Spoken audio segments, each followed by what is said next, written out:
దగ్గర కాపండి.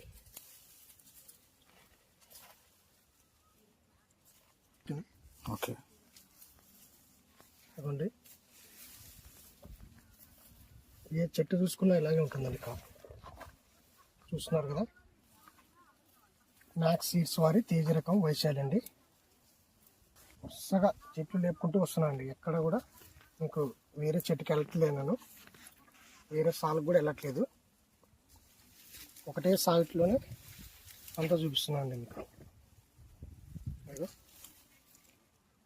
చిక్కటి కాపు ఎక్కడ చూసుకున్నా, ఏ చెట్టుకు చూసుకున్నా, సైడ్ బ్రాంచెస్ వచ్చిన ప్రతి కొమ్మకి కూడా ఇలాగే ఉంటుందండి కాపు. తీగులు కానీ ఎక్కడ కూడా మీకు ఒకసారి చూసినట్లయితే కూడా ఎక్కడో కనిపిస్తలేదు.